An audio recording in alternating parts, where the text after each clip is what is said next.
Stop scrolling for just a second and imagine this: a crowded international conference hall in New York City, filled with the richest and most powerful business leaders from the USA, the UK, and beyond, each one proud of their achievements, their billions, their so-called mastery of the world, and then a single young black girl in a simple dress, no jewelry, no expensive watch, no famous last name, walks onto the stage and says with her head held high, "I speak 9 languages," and at that very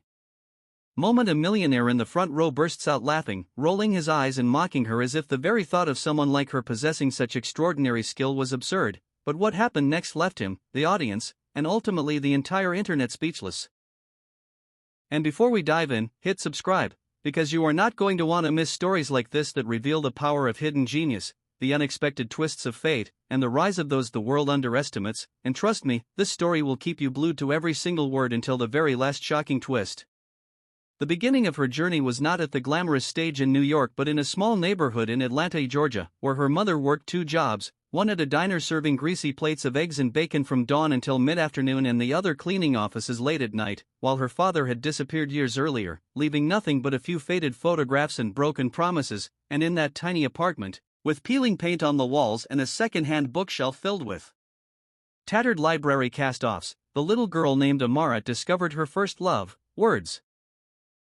Words in English, then words in Spanish overheard from neighbors, then words in French borrowed from an old cassette her mother found at a yard sale, then slowly, as though destiny itself had chosen her, words in languages that stretched far beyond the borders of her city, her state, even her country.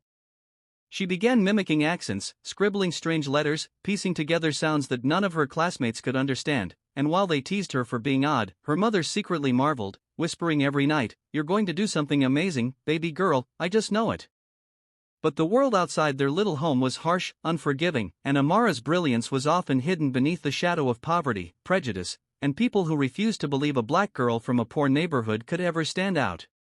Teachers underestimated her, counselors pushed her toward practical career, and even friends laughed when she tried to practice Mandarin or Arabic in the cafeteria.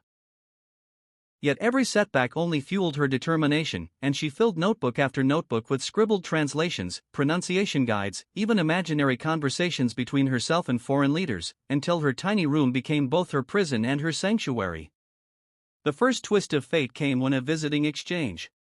The applause that night in New York had barely faded before Amara's name began circling across social media, her video clips going viral on TikTok, Twitter, and YouTube, her face appearing on the homepages of news outlets in both the USA and UK with headlines ranging from "The girl who speaks 9 languages" to "Meet the linguistic prodigy who humbled a millionaire." At first, the fame felt intoxicating, a validation of every sleepless night, every moment of